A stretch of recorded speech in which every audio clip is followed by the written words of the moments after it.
My name is Jackie Chan, Chinese Chen Long. In the Teenage Mutant Ninja Turtles, I play Master Splinter. It's fun. When Seth called me, I was big surprised. I was big fan of him. He tell me about the story. It's about my character. The role is so suitable for me. It's different than the action movie. Action movie, on the set, we can think with the director and we talk together how to make the scene, how to move the camera, and how to change the action sequence. We can change all kind of things. But animation, you have to think so many different good things. It's totally different. But I like to make animation movie because animation never get old. That's one thing I like. And you can do so many things I cannot, in real life we cannot do it. There's so many action, movement, and I like to do both. I think this film is different than some other long time ago Ninja Turtles. That's for especially for the family. Not even you can watch the teenager, the young boy. Everybody can watch, and you can watch the Ninja Turtles from small and get old, and a lot of comedy, and a lot of action comedy actually, and it's about family, united, father and son, and harmony. I think the Ninja Turtles, you can dub every language, the whole world will like it. So that's why I highly recommend everybody go to see it. A lot of things I like, just like my Jackie Chan action movies. A lot of action, no violence, comedy, and everybody, the whole family can go to see it. And you can bring your whole family, watch it. A lot of fun. It's an adventure, and a special my character. I like my character. I also like the 4 small Ninja Turtle. Everybody have a personal, different personality. And next time I don't want to through the screen to dub. I want to go to US. I work with the Seth, Jeff, engineer, artist, and we create another new action, new comedy together. I hope everybody like Teenage Mutant Ninja Turtles, especially my character, Master Splinter. My name is Evan Goldberg, and I'm one of the producers of Teenage Mutant Ninja Turtles Mutant Mayhem, as well as one of the writers. I'm James Weaver, one of the producers of Teenage Mutant Ninja Turtles Mutant Mayhem. Ninja Turtles is something that me, James, Seth, like everyone who works on it has been obsessed with ever since we were kids. And it's just one of those properties we talked about forever. And I actually can't remember. Did Nickelodeon bring it to us, or did we? I don't even remember how we came to this. Nickelodeon called us and said, "Would you guys ever be interested in working on the Teenage Mutant Ninja Turtles franchise?" Which, of course, we were like, "Yes, we would." The thing that people have yet to really mine, we felt like, for this franchise, at least in the most recent versions, is like, this is a movie about teenagers and youth and what it is to be growing up. It is a little bit of it's just inherently a coming of age story, or at least has the ability to be that.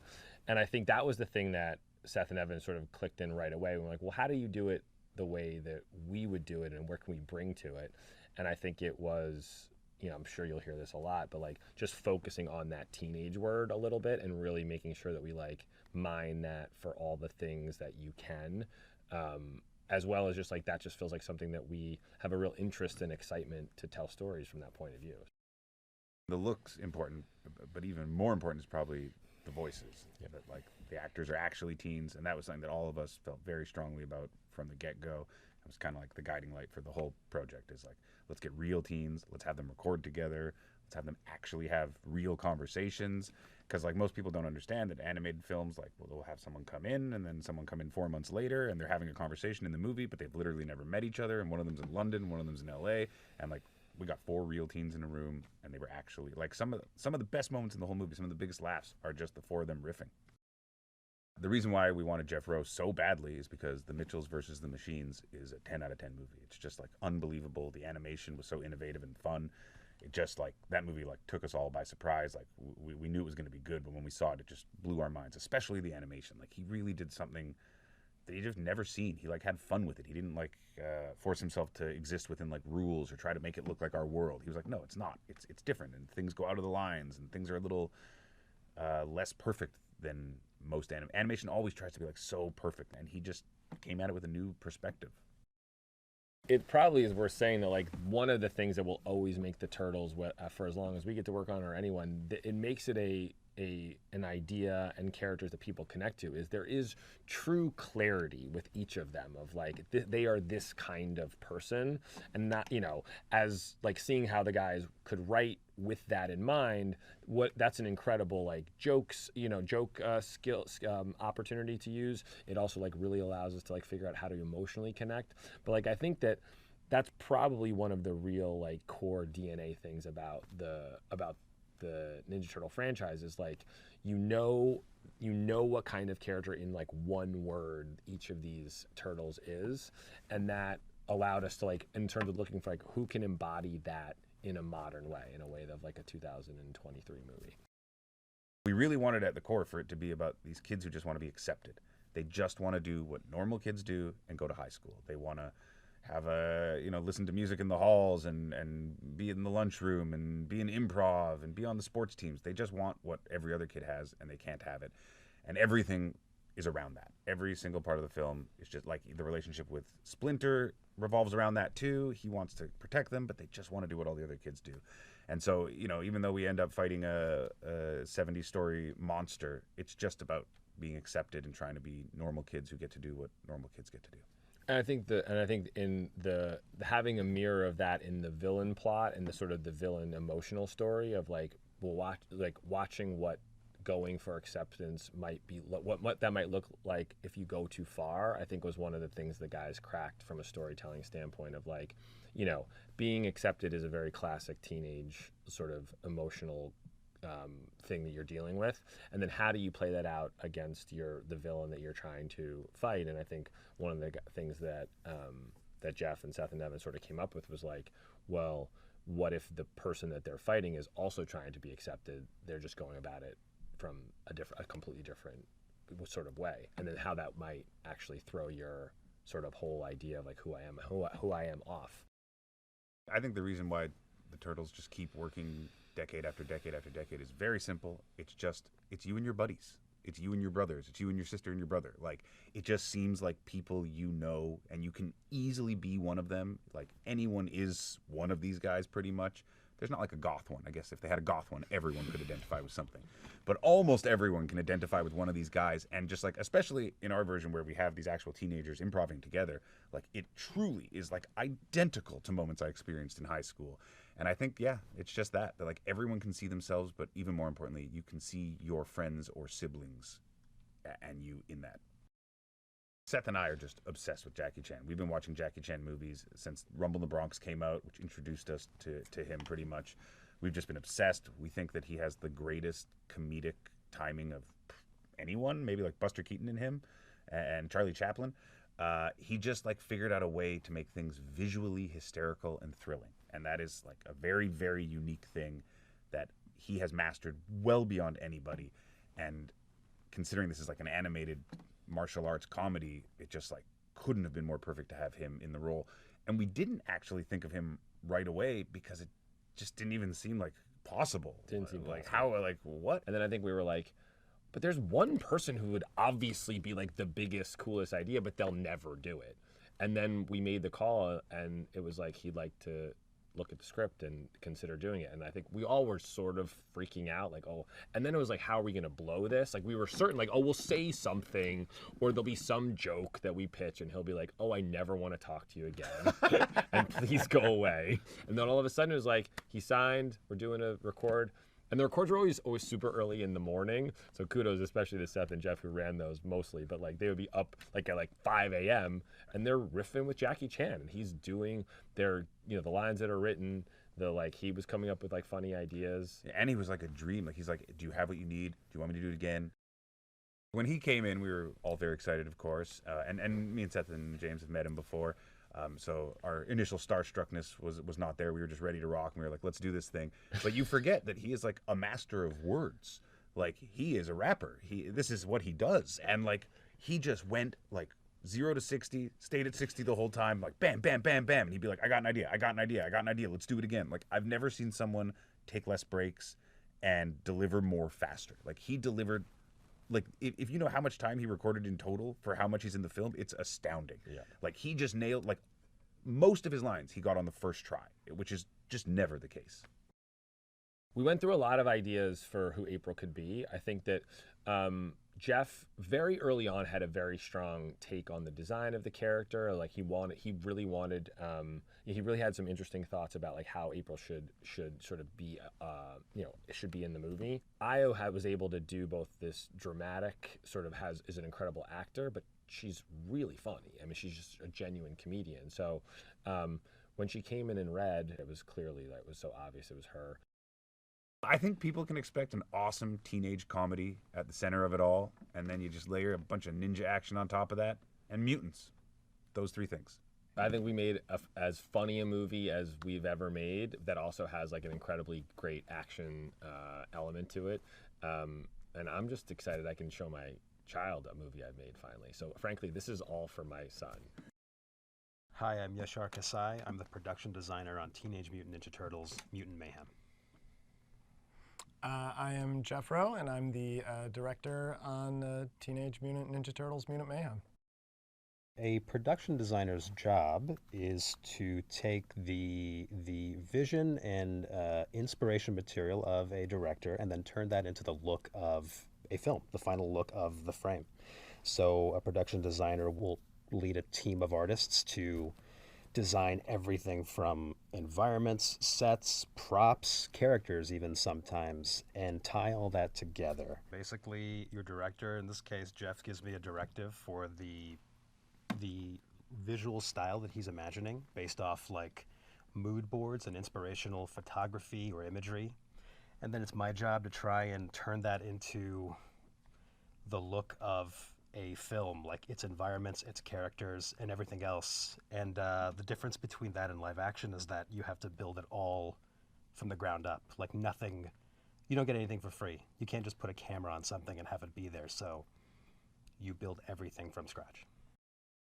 I think this version of New York is actually pretty well grounded. And I think that was absolutely the right call considering how like unhinged and absurd the other side of this film is. So I think the hardest part about capturing it was really just studying it and looking at real photography. And Jeff had plenty of photography to look at, and we would just like try and find what made that feel so authentic in its lighting. And I think like it even came down to like the certain kind of bulb used on certain street corners and rooftops and things, and we would study that stuff and then talk about like, why does this orange feel so authentically like the East Village or something, like a lamp you'd find in that neighborhood? Really, we just wanted it to look like teenage drawings, the kind of drawings you did when you were in high school that have weird shapes and bad perspective, but are really lovingly rendered in places. But we really wanted to make it feel lived in. So they've modified the space, they've put stickers on things, they all kind of have their areas carved out for themselves. and tried to just make every prop tell a story about who owned it and who selected it and how it got there in the sewer. It's like their room, they just have to share it, and they are constantly like, the choice to put Donnie in a tent was like his hack to give himself privacy away from his brothers, and he wants to insulate and separate from them. So we designed with headphones. He kind of like has given himself the means to live within his own world and tune them out when he wants to. Leo keeps his area very neat and orderly, and he has like an aspirational poster. I think you designed it, his dreams poster above his bed. We knew a couple things. They had to feel like real teenagers. They were going to be voiced by teenagers, so there was like a cap on the amount of muscle mass that they could have. And it also informed a lot about their posture and the way they carried themselves and the way they acted and touched things and interacted with the world. And then also, like, when you're a teenager, you're awkward. You haven't grown into yourself yet. And it's like, we're like, well, we can't really put like acne on a turtle, like, but how can we make them feel imperfect? I think we realized early on that we're like, they should have their own designs. They shouldn't just be like 4 different colored versions of the same character. Their size and their body shape should say something about their personality. You can put braces on a turtle, and Twitter will love that. One thing that Jeff would point out about photography early on was a lot of the action took place in the mid-tones and stuff, and it wasn't perfectly lit all the time. And I think the Chop Shop is a pretty good example of something that is not lit in an ideal way, where characters' faces are fully illuminated, but it is quite dark. But there is this subtle variation of temperature that Jeff is talking about, and that's how you see one side of a character, and then the other side of the character is a completely different temperature. It's not light and dark. It's something else, and to see that move was cool. The movie is both very serious and deeply emotional, but it is also really absurd in some of its design. It rides this awesome good bad design line where, like Jeff was saying, the doodles that you do in the sides of your notebook were taken, extrapolated, and made into the look of a whole movie, because everyone, I think, is drawn like that at some point, and it's really familiar, and that's very charming.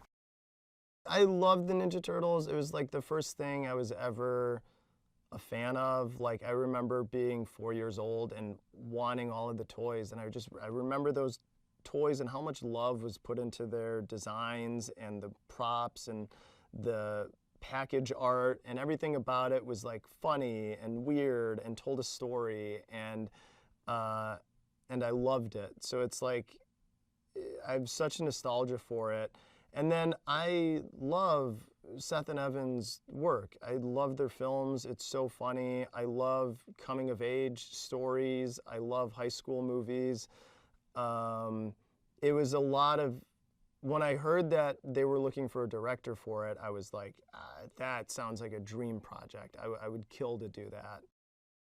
Donatello has the youngest sounding voice of the 4 turtles, which people are very quick to point out online and after screenings, and is my favorite thing about him. It's because he's also kind of savage, kind of brutal, should we just maybe let this person die? I don't know. Let's think about this logically. And that with that voice is very funny. Loves K-pop, loves anime, has a really high opinion of himself that is totally unearned, and just makes me love him more. Raphael. He's got anger issues, should probably be in therapy. He's working through it. He's really sensitive. He doesn't like people knowing that, but I think we wanted him to feel not just arrogant and sure of himself. We wanted him to be more brooding, and he was just born bigger and stronger than the other turtles, and he carries that baggage with him, and he embraces it in some ways, but I think he also he's like very self-aware, and it causes him a lot of unease. Michelangelo is the funny one. He's he's a force of positivity for the group. He's like the morale police, keeps everybody trying to think positive and have a good attitude, and everybody hates him for it. Leo is very insecure, and he tries really hard. Like, he is not as talented as the other turtles in any ways. He's never going to be as funny as Mikey. He's never going to be as smart as Donnie. He's never going to be as strong as Raph. But he will work harder than anyone, and his passion is what he tries to make up for it with. With this, it was just, we eventually threw the script away and would just have them like, I don't know, what's a funny thing? What would you actually want? What would you actually listen to on the radio? And the kids would just make up stuff, and they would talk about things that they were passionate about, and the personalities, and we ended up writing to that. Like, the personalities of the characters as you see them on screen came from that improvisation and from the chemistry they had with each other, and it was so much, we couldn't have written it. There's no way. The bacon, egg, and cheese scene in the film is like, Seth described it as like, that's comedy that I would describe as unwritable. Like, it only works because they just did it and they just went off on a riff together. It's the Ninja Turtles. These four brothers, Leo, Mikey, Donnie, and Raph, live in the sewer, have lived in the sewer their entire lives. It's dark, it's scary, there's weird noises, it's wet. Their father is kind of overbearing and doesn't trust humans based on this trauma that happened to them in their childhood. And they've become teenagers, and they are getting restless about their life, and they want more. And they see the human world, and they're on the internet, and they're familiar with human culture, and they sneak out into the world and see movies and see things, always from the shadows. They just want to be normal. And for them, that's impossible because they're kind of mutant turtle monsters is how they see themselves. And through meeting their first human friend, who they help out, April O'Neil, and seeing her not run away in terror, they concoct a plan that maybe if they help enough people out, if they help out the entire city of New York and stop this criminal that's been terrorizing the city, that maybe everyone would accept them and embrace them, and they could finally get what they wanted. So they go on that journey, and it doesn't go as they expect. Jackie Chan plays Splinter, and Jackie Chan is he is a living legend. He's an icon. Like, he has been a part of so many things that I love. He's known around the world. He's so good at what he does. He's so funny. He's so lovable. No one works harder than him. He's a tremendous actor. We love his films. We talked about the idea of, like, would he be Splinter? That won't happen. And then we got him, and he was so delightful to work with. He's everything you've heard. He's like hardworking, wants to do as many takes as possible, wants to make sure he does a good job, really, really gave a lot. And due to Beijing time, because we would record him remote, we'd have to get up at like 6 a.m. to record him, which was always weird. But like, those were some of the best mornings on the project. He's so funny and adds so much to the character. It's one of the most like essential teenage emotions and feelings and desires. It's this like desire to belong, to fit in, to be accepted, to be seen for who you are and known for that and loved for that. And it's really confusing as a teenager to navigate other people's emotions and feelings and the things they say, and to understand just how you fit into the world. And it's like, that became like, we're like, that feels like the most logical want and emotional hook for these teenage characters and their friend April. And then it kind of just became a thing that kind of worked for everyone. Like Splinter is kind of lonely. It masquerades as hatred and contempt for humans, but you know, he wanted to be accepted. He wants to find a place in the world. He's a rat. He's one of the most hated things on Earth. We were like, Ice Cube would be amazing. He's so funny. He's such a good actor. He created gangster rap. He's like, he would be perfect. And we met with him, and I think the moment we said, like, okay, the character's name is Superfly and he looks like this, Ice Cube kind of like laughed and smiled, and we're like, I think he's in. We think he's gonna do it. We have Paul Rudd as Mondo Gecko, who is so funny and likable, and like the bromance between him and Mikey, there's chemistry and it's engaging and it's so funny. Natasha Dimitriou as Wingnut, Rose Byrne as Leatherhead, Seth Rogan, obviously, and John Cena as Bebop and Rocksteady. Post Malone as Ray Fillet, who he was the nicest man, and it was such a fun record. Hannibal Buress as Genghis Frog, which is also very funny. Maya Rudolph as Cynthia Outram, the other villain, the real villain in the story. Giancarlo Esposito as Baxter Stockman. It's a comedy. It's so fun to enjoy in a room filled with people and to just laugh in a crowd. And we put so much work into the visuals, into the artwork. It really looks its best on a big screen, and I wouldn't want to miss the opportunity to see it play big. We've put a lot of work into the sound too, like good sound. It's going to sound great. It's going to look great. My name is Kevin Eastman. I am the official co-creator of the Teenage Mutant Ninja Turtles. With my partner Peter Laird, we created the Turtles back in 1984. The creation of the Turtles came out of love, passion, and a late-night bout of goofiness. I'm a big fan of Bruce Lee. I thought if Bruce Lee was an animal, what would be the silliest animal he would be? And so I did this drawing of a turtle standing upright with a mask on, nunchucks strapped to his arms, and I put it on Pete's desk, and I said, this is going to be the next big thing, a Ninja Turtle. And he laughed, and that was the barometer to carry on the foolishness to the next level. So if one, why not a group? So the first night we drew, I did a pencil sketch with all 4 turtles, each with different weapons. When Pete inked it in, he added Teenage Mutant to the Ninja Turtle title, and that was it. We fell in love with the idea, and we didn't have any distracting paying work going on.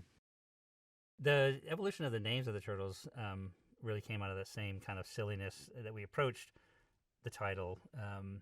And we thought originally maybe traditional Asian names would be appropriate because of the history. Not silly enough. Doug, Bob, Steve, still not silly enough. And in high school, not only being a comic book geek, I was a real art history geek. And I did a mural at high school of my tribute to Leonardo da Vinci. And so I just blurted out to Pete, I said, why don't we go crazy and name him after like Italian Renaissance artists? Leonardo, Michelangelo, and Raphael. And we laughed and it stuck. There was a discussion for about 2 weeks on Donatello because I liked the sculptor named Bernini better. So Donatello was almost named Bernini, but eventually we went with Donatello. The personalities of the turtles, to me, evolved out of comparisons or similar to a group that I would hang out with in high school, or friends you might have, is that you would have the one that was the funny one, always cracking the jokes at the right or wrong time. The one that was more into technical this and that, taking apart clocks and building stuff. You'd have one that was the self-appointed leader of the group, and then you had the one, hopefully, that would be someone that would back you up in a fight. And I love the cross-section of these different personalities because they would be sibling-like, have arguments, be at odds. They love each other, but they don't always like each other. But when the chips are down, they all come together as a team, and together they're stronger with all of these personality types. Bringing that to the table is appealing. When Nickelodeon first mentioned that Seth Rogen and his crew was interested in doing a turtle project, I was absolutely pumped, thrilled, and not only being a longtime fan of Seth Rogen, I love his style and sense of humor. It's kind of my style, a little snarky, kind of sarcastic at times, and very in your face at other times. And I always felt that the humor elements of the Turtles is just as important as the martial arts stuff. So I was excited to see what he saw and what his crew saw as a vision for the movie. And it's big and loud and proud and awesome, and it's all them. You can see it just from the trailer alone. You can see that these guys nailed it. What I loved about the approach for this movie was similar to Peter and I still figuring out how to draw when we were doing the early issues. So it's very organic. It's very raw. It's almost like an underground comic. It's earthy, and you feel the dirt and the city and the environment is all there. And I feel like that they really captured that wonderfully. It reminds me a lot of the original stuff that Peter and I did. The fun part of the various levels of involvement I've had on lots of different Turtle projects is some a lot more intensive, some a lot less, and it's almost at times the less is better because I can enjoy it. And like to do a voice in here after so many fantastic artisans are bringing such a beautiful vision to life that I can just sit back and then take it all in and then do my character and try to do a good job and live up to their quality, which is fantastic. So it's fun. I love being part of it because it's just they're my babies. When they first showed me the style of how they wanted to approach the animation, I loved it in that. Again, I feel like it went to that sweet spot for me, which is these are teenagers and they're and they live in the city and they have you can feel them. It's like something feels right about it. It doesn't feel forced or manufactured. They're not too overly muscular, or they're not too big, or not heroic, or it just captures their essence of four goofy kids. It's like the two goofy kids, Pete and I, that created these things in the first place. It was the style is perfect for this film. When the fans see this movie, I think I feel like from what I've seen, and actually the response that I've gotten from some of the conventions and stuff I've done now, is that it's going to be a lot of fun. It's going to take them to a place that they either remembered when they were growing up, what they loved about the Turtles, or if they're a new fan, take them to a whole new place to discover these Turtles. But I think it's going to be a great adventure, a great story, and a lot of fun. And I think they're going to walk out like high-fiving and cheering. The fans are insanely awesome, to the point of humbling, to be honest. And we've traveled to conventions and promotional events all over the world, and it's from Buenos Aires to Asia to, we were in Russia a couple of years ago, St. Petersburg. We were just in Italy recently, and it's so bizarre that it transcends so many languages and so many cultures, and they get through it. They found something they love about these characters, and it never goes away. I mean, I've been in countries where they can't speak a word of English, but they're so emotional about their love of turtles. They just cry. Men, it's like getting really emotional and just can give you a hug. Can I just hug you? And it's like, that's insanely cool. That's overwhelming. And that I use the word humbling a lot because it is, to go so far away, because it's kind of a iconic, silly American idea, but at the same time, it goes so far beyond that. That's pretty wild, pretty awesome. The moments that are touching to me, there's so many, and it always seems so very pure, and whether it be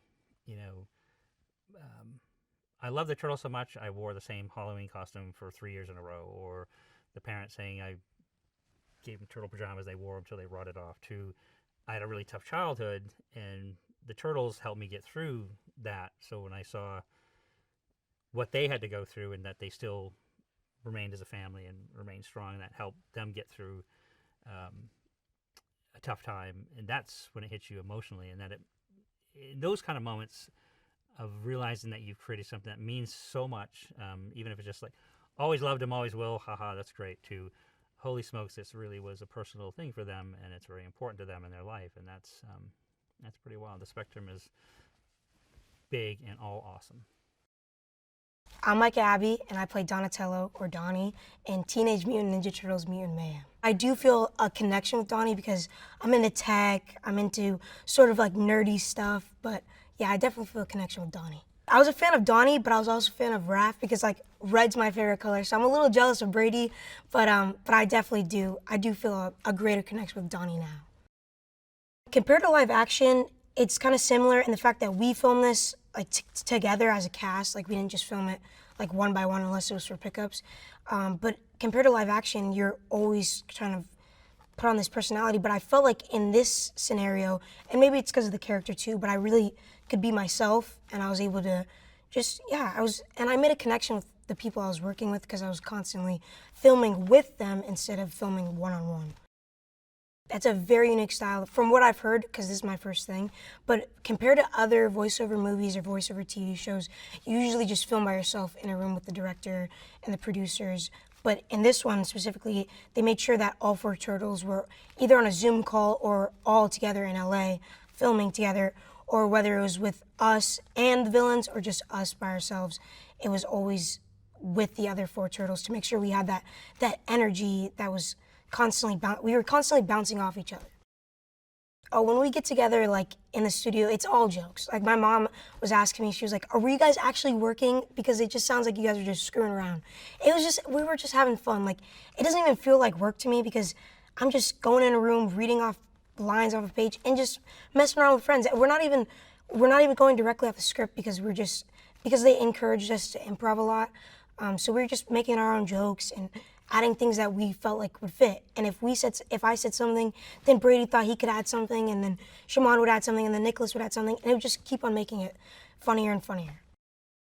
Jeff Rowe is so creative and so funny. Like he's just so energetic. And even if I was on one-on-one or if we're all in the studio together, he just brings that energy, and like he like sparks a lot of creativity because he'll say like, "Oh, say this," and then we'll be like, "Okay, and then how can I make this sort of my own thing?" And then everyone starts talking, and then it becomes like way more realistic. It becomes not even a part of the script anymore. It's just like just a couple teenagers hanging out. Seth Rogan, we all know him. You know, he's infamous for being like one of the kings of comedy. He's just a good guy. He's very kind. Like he's just always chill. You know what I mean? Like a lot of people like see him as like this big famous guy, and you expect him to be like, "Oh no," he's just like anybody else. Like, and he, of course, like Jeff too. Like they're both teenagers at heart. They're very childish in some ways, but like in a funny way. But they're always just messing around. We're all just having fun all the time. It's like no one can ever take a moment serious. He would be in the studios with us too, and sometimes he'd film with us. But yeah, he would, again, just like Jeff, he would throw things in and be like, "Oh, you know, it'd be funny," and they'd talk about it, and then they'd be like, "Say this," and then it just, with those 2 in a room and then us 4, it's just it's 6 teenagers hanging out and having fun and just cracking jokes the whole time. Donatello is a very intelligent turtle. He's very smart, he's very techie, and some would say nerdy or geeky sort of friend, but he's just one of those people that's more logically, like he's one of those people that is more left-brained than right-brained. Instead of a lot of his brothers make certain moves off of instinct or what they think would be right, but Donnie's more of a logical person who calculates every single move he does because he wants everything to be perfect. He's more organized than the other boys. I think Donnie just wants everyone to be enjoying anime and K-pop the whole time and just live in like sort of those super duper tech worlds, like super advanced like the whole time. Like I think his perfect world is just like the future. Like he just wants to live in the future. In New York, they're in the sewer and they're just sort of just finding like they're in the phase of growing up, of discovery and questioning a lot of things. And obviously Splinter wants to protect them, but they overall just want to find their place in the human world. And they're questioning whether they should, you know, go out and experience the human world and expose themselves, or if they should, you know, keep it as it's always been and stay protected in their little sewer. Splinter is one of those parents, like many teenagers and their parents. He wants to protect his children, but he also sees that they're growing up and that they're not always going to listen to him, just like all the teenagers around the world who want to rebel and, leave the nest. But Splinter's kind of upset about that, and as we see in the movie, he slowly develops an understanding for why these boys feel this way and explains to them many times that there's a reason that he's kept them in the sewer this whole time. I mean, how could you not be excited when you find out you're working with Jackie Chan? Sadly, I haven't met him yet, but I'm telling you, the moment I meet him, I'm going to try and keep my cool, but I don't know how well I'm going to do. Superfly is the villain of this movie, and he is played by Ice Cube, who has such a big personality, and I feel like it's very much portrayed through the animation throughout the movie. But I feel like Ice Cube's perfect to be playing Superfly because he's just so funny and just so... He exaggerates a lot, but he's very, vibrant. Like, his character is very vibrant, and that's what you need from a villain. A good villain has to have a good storyline, and a good villain has to be a bad guy, you know what I mean? So, Ice Cube is just such a funny guy. April is very significant to the Turtles because April is the first sign of hope in humanity that the Turtles see. Because April is the person that, instead of what their dad has been telling them this whole time, is that humans hate you, humans want to kill you, humans want to do horrible things to mutants. But April is kind of the sign of hope that there's still some sort of acceptance in humanity that maybe it could help them gain some sort of place in society. But April obviously is the first person that they meet and that they become friends with. When I first saw Donnie, I was like, oh, this is like a sick character. Like, this guy's cool. Like, I know he's supposed to be nerdy, but he looks so cool. Like, his whole outfit, like, he looks like a cool guy. Like, and the animations, like, the way they animated him to talk and the way they animated him to look, like, it's just very unique and it's very cool. These characters have lasted so long because every single character someone can relate to. You can relate to some sort of personality trait they have or what they do or what they like to do. It's just so relatable. Like, the franchise is so relatable, and it's funny. Why would you not want to watch something that's so funny? Like, people want to see more because it's funny and it's relatable, and it's for everyone. I think people walk out of the theater feeling happy that they went to go watch it and excited to see more because, I don't know, you might be surprised to see what's coming, but I think people are just going to be really joyful about the experience they had. They can learn that family is important and that no matter what you go through, because there's going to be some arguments, you're always going to have your family no matter what. My name is Nicolas Cantu, and I play Leonardo in Teenage Mutant Ninja Turtles Mutant Mayhem. My relationship with the Ninja Turtles growing up was just seeing them on every lunchbox and backpack as I walked through elementary school. But I think the only official piece of turtle media I've ever interacted with was a Turtles in Time arcade machine. So I played the game, and I was with my brothers and stuff in some retro arcade here in Pasadena or something, and that was the first time I had experience firsthand with the Teenage Mutant Ninja Turtles. Dude, I was Leonardo. I was picking Leonardo, and Leonardo's my favorite, and blue's my favorite color. It worked out beautifully that I get to play the blue one. Leo's a turtle guy, a turtle teen. He's growing up, and that's the thing with all the turtles in this movie. But I would say the way that he's different from his brothers is that even through all the turmoil of being a teenager, he still sees the end goal of having him and his brothers be this famous crime-fighting team. He still has that dream, and that's the goal he's working towards. And he's the most serious, I would say, even though he's still a teenager, so you're always going to be goofy. But he's the one always trying to keep the brothers on track, and he's got a lot of anxiety because of that, I think. Having a leadership position, he's figuring it all out in this movie. So he's just making his way and figuring out what he can do to be the best crime-fighting team in New York. The Teenage Mutant Ninja Turtles are living in the sewer. They're shunned by humanity. Splinter is keeping them, under the ground because he doesn't want them to be exposed to the human world. But these turtles, man, they just want to know what it's like to be a kid. So they meet April, and she helps them come out of their shell, and they, find out that there's this guy, Superfly, and he's being a bad dude, and they have to stop that bad dude from doing bad dude things. The first time I met everybody, I think it was during chemistry reads during the audition process. So it was all through a Zoom meeting. But then the first time I met them all in person, it was when we were doing ensemble records, which was like the best decision ever for this project. Like us all being in the same room lent itself to so many like good banter moments, and we were just able to play off each other. It was the best. I would say with this movie there was like an encouragement to just go crazy. Like if we were getting stuff done to the script, Jeff, our director, would be like, okay, now just try one where, you know, you get the basic gist down, but just say whatever. Or there would be moments where he'd be like, well, we have some empty space here, what would you say in this moment? And then you play off of that. So there was a lot of like spontaneity in the records, and it was super fun just to have everybody bring something to the table that isn't, you know, necessarily in the script. Working with Jeff was great. I mean, he's a really good director, and it was just a fun environment. I think he knew like how to tap into all of the teenage aspects because it's real teenagers playing the turtles. So it was like a very like, I guess, juvenile, fun feeling in the booth every time we went in. And he really tapped into that and helped us and guided us to like be the best Ninja Turtles we can be. He's like our real life Splinter, basically. This is the first movie where they're all teenagers, and I'd say it's interesting because it's like they just let us go crazy.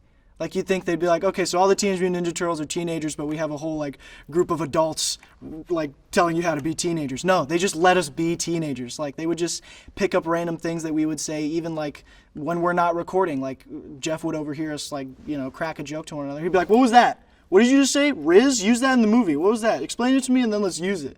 So it was very much like just taking what was natural about our experiences as teenagers and putting it in the film.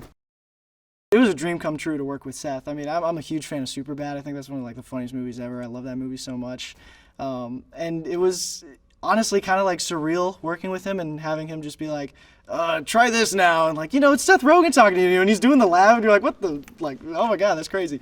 But yeah, he brings a lot to the table with this movie because he's like, he's got the teenager thing down. Superfly's our big bad. He's played by Ice Cube, and we had a session with him, and that was really, really fun getting to meet Ice Cube, Mr. Cube, you know, it was great. And Superfly is this mutant dude who's got a bunch of mutant friends, and they've experienced firsthand what human beings think of mutants, and it's not good things. And so Superfly's like, well, guys, if we're going to be shunned by society, I think the only way to fix this is to exterminate all humans on planet Earth. I'd say Leo is probably the turtle who's most okay with living in the sewer. He's very much attached to his father and his teachings, and he's all about, you know, honor and respect and all these things that Splinter's instilling into him so he can be a great leader. But then once he meets April, he realizes that he has this other desire to be a part of the human world. And it's something that his brothers have thought about for a long time, but it's not until Leo establishes a connection with somebody outside of his family and also a stranger and a human being, which is so foreign to him, that he realizes like, oh man, this is super cool and we gotta pursue this life of interacting with the world above. Yeah, it was super fun recording with Io. Working with her on Teenage Mutant Ninja Turtles was really, really fun. She brings this, like, God, I don't know how to, like a smart aleck kind of thing to April, and she's really like, just trying to help the turtles. Splinter is our rat dad. He is teaching us ninjutsu and how to be good turtle boys. It's very funny because his teachings are mostly about like, you know, combat training, but it's also just like wisdom and how to carry yourself in life. But I also think Splinter has this distrust for humans, and he's trying to pass that on to the turtles, and they don't think the same way as him. You know, they've met April now, and they want to go to high school and do teenager things, and Splinter has a hard time with that. So there's a lot of like, you know, there's a lot of stuff in the movie about that part of being a teenager and growing up where you're kind of like, who am I outside of my parents? Like, and when they're not watching, who do I become and what do I keep from their advice and what do I kind of disregard? So it's a very like realistic parental role that Splinter takes, and I thought it was very interesting. And Jackie Chan plays him, and Jackie Chan is the man, and it's so cool. I think the reason the Turtles have lasted so long is just because they've become this like iconic piece of pop culture. But from their origins of being this indie comic started by two guys living in the same house in like Northampton, like it's crazy how this huge franchise that has been around longer than I've been, and I've, like I said, seen lunch boxes and pajama bottoms and stuff, like that was started by just two guys who loved making comics and you really saw that. And I think that's why it's lasted so long. I think it's a great movie for all ages because, you know, you don't have to be like the biggest Turtle fan to enjoy it, but if you are the biggest Turtle fan in the world, you're gonna be like, dude, oh my God, Wingnut's first feature film appearance or something. I don't know if that's true, but like, we have some crazy mutants in here that have never gotten like the feature film treatment. So there's stuff for everybody. It's very funny. It's got heart. There's action. There's comedy. Like if you like dudes kicking butt and butt jokes, not butt jokes, but like just jokes. I don't know. I'm trying to sell the movie. It's just funny and it's cool and they fight things. It's awesome. Go watch it. I grew up watching the Teenage Mutant Ninja Turtles. I think the animated series came out in 1987 when I was 5 years old, and then the live action movie came out in 1990. I was 8, and so it was like perfectly geared towards someone my age, and I loved it. They were funny, they were referential, they made a lot of references I honestly didn't understand, and in retrospect were even outdated by the time they were making them, but still. And I started taking karate probably because of the Teenage Mutant Ninja Turtles. My dad bought me nunchucks because of the Teenage Mutant Ninja Turtles. I was just kind of obsessed with them. I had the toys. My dad was a big like garage sale toy buyer, and at some point I remember he got a box full of Teenage Mutant Ninja Turtle toys from a garage sale, and yeah, I just loved them. I loved you know, especially those like early versions of them. It was like a joke I would like anecdotally make from time to time, which was, and before any of this came our way, was, you know, I like of Teenage Mutant Ninja Turtles, of all those words, like the teenage part was always kind of like the most underexplored part in my head and kind of the most interesting in a lot of ways. I think a lot of my career has been like intrinsically tied to kind of like the high school teenage genre. And so I'd always thought like it would be really interesting to explore them in that way, and especially because, from my understanding, like every version of them has been like performed by adults. And I don't think they've ever had teenagers actually voicing the Ninja Turtles. And to me, yeah, again, as someone who like on Freaks and Geeks, that was always like such a thing that they were trying to like instill, is like I was 16 and I was playing a 16-year-old, and it was super bad. We tried to cast kids who were like actually like 17 and 18 and like around the age. And so to me, like it was always so fundamental to making a thing about teenagers was to cast actual teenagers if you could. And that, again, like that idea was so like underused in the franchise. And so, yeah, so then we got a call, like that was a thing, that was a conversation we had, and then we got a call. I've known Brian Robbins forever, who runs Paramount and Nickelodeon, and they were like, would you guys be interested in Teenage Mutant Ninja Turtles? And I was like, yes, like if we can kind of approach it through this like teenage lens, like that would be our pitch, would be to kind of really lean into like a coming of age kind of version of it. The story, essentially, is that we meet the Ninja Turtles, and they have been mutated from turtles into kind of turtle humanoid creatures at a young age, and they have a dad who's a rat creature who has raised them, who was a rat. And yeah, when we find them, they live in the sewers because their father has like instilled in them that like humanity will never accept them and will hate them, and that they're like monsters, basically. And he's taught them like martial arts to defend themselves from humans who Splinter, their dad, thinks are evil. But being normal teenagers, they just want to be normal teenagers, and they want to do normal teenage things, and they absorb pop culture, and so they want to like do the stuff that normal teenagers do, and they long for like acceptance and like a normal life, you know? And then they, through meeting this high school girl, April O'Neil, kind of get this idea that if they like stop this criminal Superfly who's kind of terrorizing the city, maybe that'll be a thing that like proves to people that they're good and that they should be accepted. So it's like a very personal motivation for them to take on this like big giant like villain, basically. We wanted there to be tons of mutants in it. And when I was a kid, I collected the toys and I loved them. And it was one of the things in the cartoon that they always had so much of. There were so many mutants, and there was Mondo Gecko and Ray Fillet and Scumbug and all these characters that existed in toy form a lot in my childhood when I remember them, and they would pop up like from time to time on the cartoon, but never were in like the movies as I saw them. To me, like there was this huge well of mutant characters that were kind of underutilized, and also, you know, I think we were just also thinking, trying to like really come up with ideas that hadn't been done before. And this idea of kind of like bringing it to this like monster movie type place was really fun and exciting, and kind of like a cool convergence like of these worlds of like mutants and humans, and to kind of like just we were just like, how do you make that collide in like as fantastic a way as possible, you know?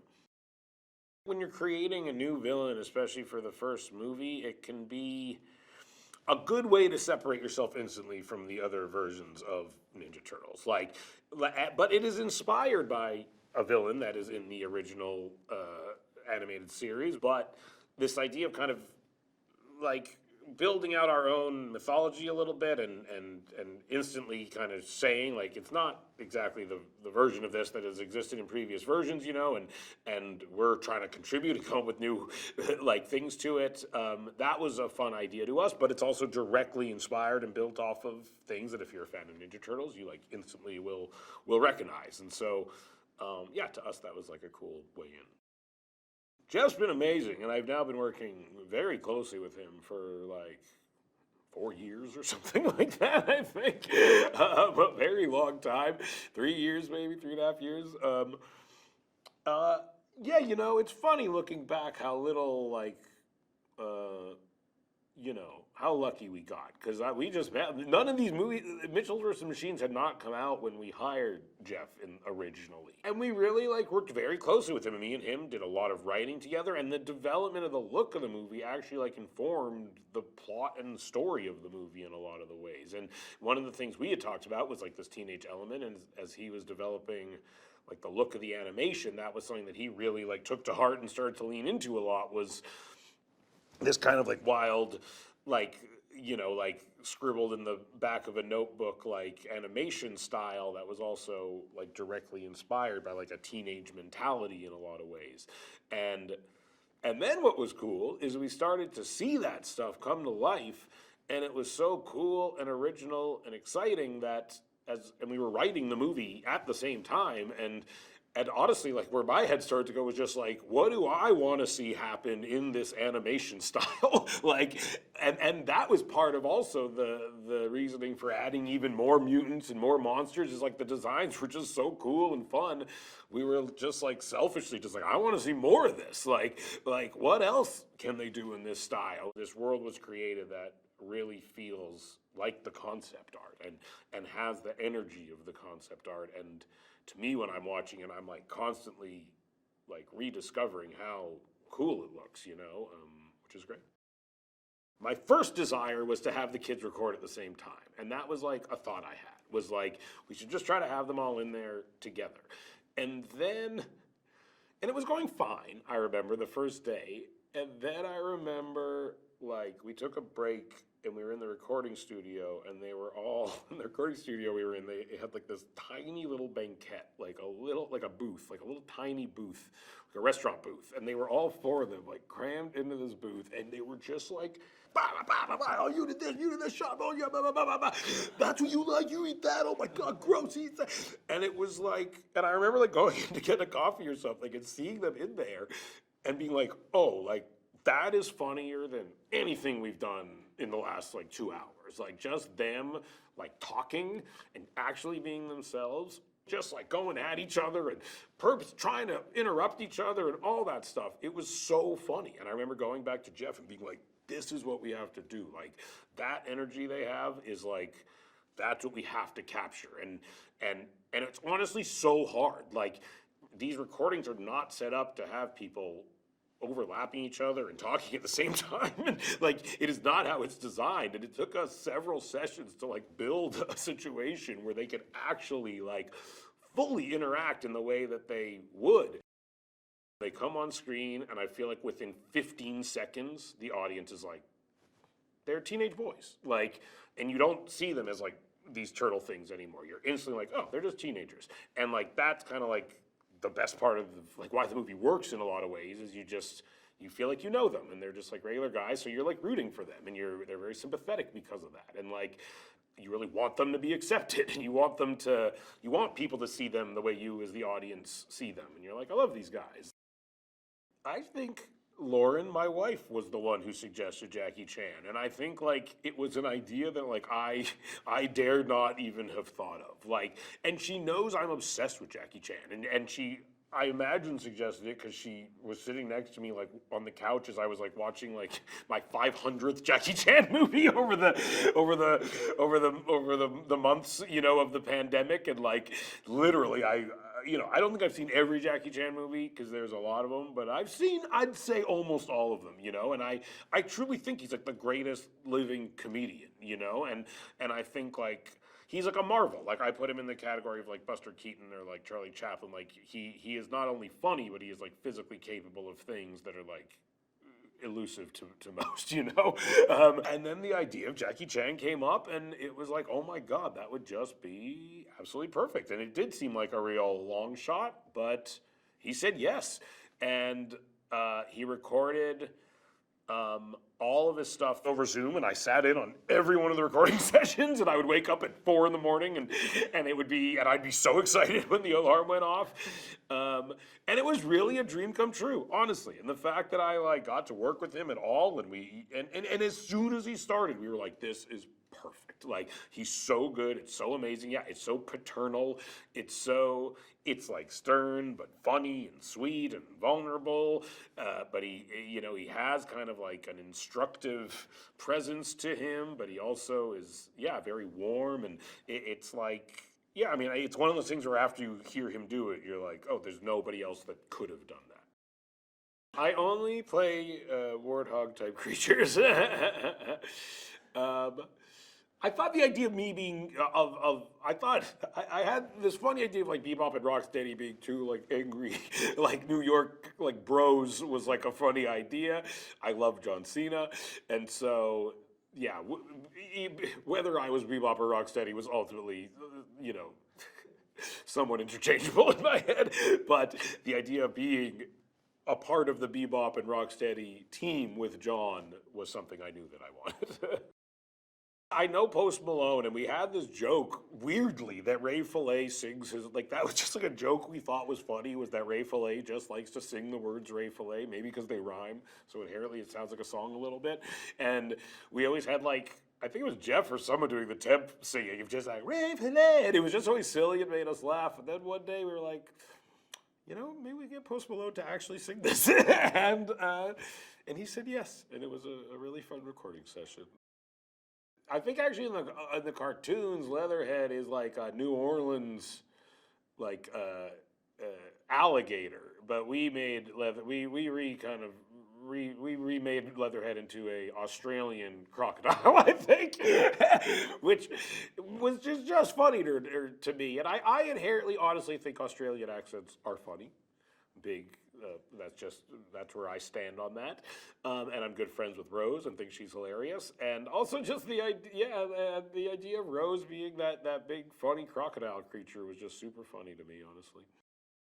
We were aiming for a movie that everyone would like, and that was really something that this seemed like a good opportunity to do, was make something that like I loved as a 41-year-old man with no children, and that that the other people involved, Evan, a 40-year-old guy with 2 kids, and the other writers of the movie, and people on the movie, and everyone was making a movie that they wanted to love, and we were all such different people that we kind of had this attitude that like if we all love this and we're all passionate about this, we're all clear about what we think is good and bad, and we're all really bringing our voices to this, then hopefully we'll come up with a thing that like everyone can passionately love and respond to, Hi, my name is Shaman Brown Jr., and I am playing Michelangelo in the new Teenage Mutant Ninja Turtle movie, Mutant Mayhem.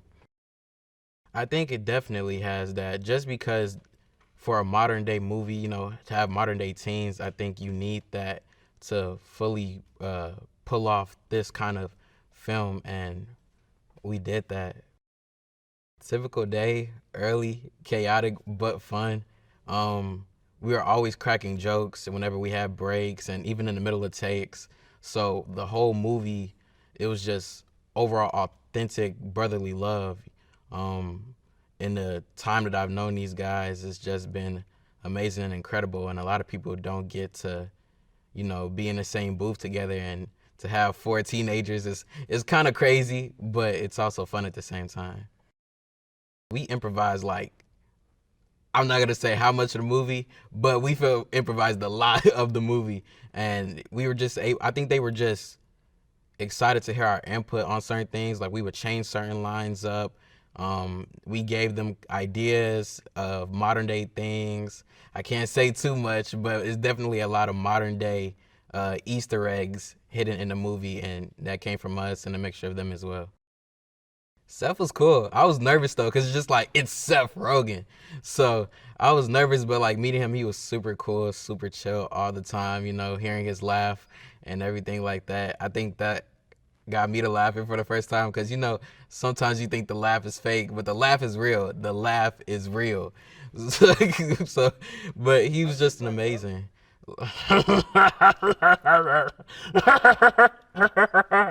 Something like that. With Seth, he just kind of told us to be ourselves almost. Of course, be the characters and read off the script and everything, but just really have fun with it.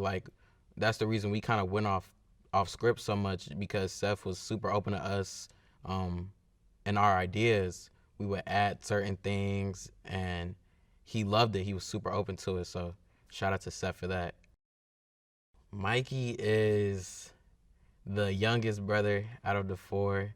He is awesome. He's fun. He's funny. The biggest pizza lover, has his nunchucks, does his thing. He's also about family though, and when the time comes, he's ready to fight beside his brothers always. He's the best. I think he's the best one for sure. I think his dance moves are better. I think his weapon is the best. He's just better in every way. Yeah, Mikey's the best.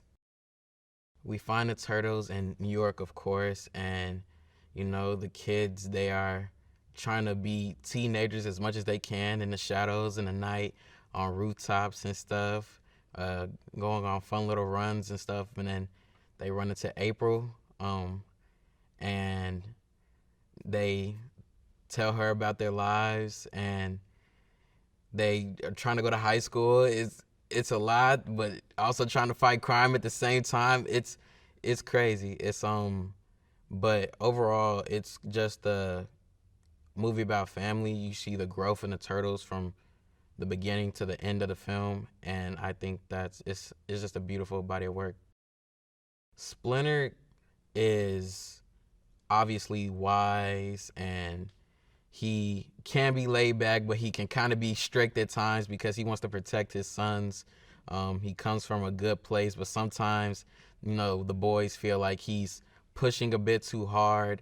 But as the movie goes on, you kind of see him open up more to the outside world and, realize that humans aren't so bad after all.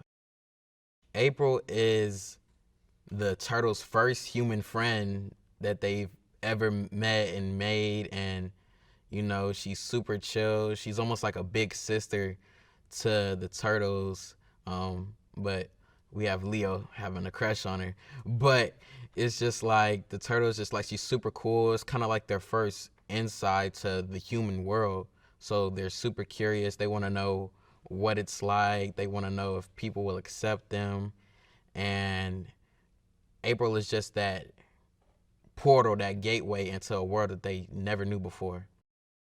The first time I saw it was at first just through little sketches and drawings and pictures of what they would like it to look like. And then when it came to life, it was just amazing and incredible. The art style, the animators, everybody did incredible. So to see it come to life, I remember when we first saw the couple of clips, me and the other boys, we were just ecstatic. I was jumping up and down in the booth just looking at it because it's so good. The visuals is crisp, is good. The colors, the lighting, everything is just so good and amazing. Looks like it came straight out of a comic book. and artistic, like with a painting at the same time. It's like a Michelangelo, every Leonardo, Raphael, Donatello painting mixed with like the best superhero movie you could ever think of. So it's crazy. People love the action and the stories and the villains and everything like that, but I think also the people love the family aspect of it.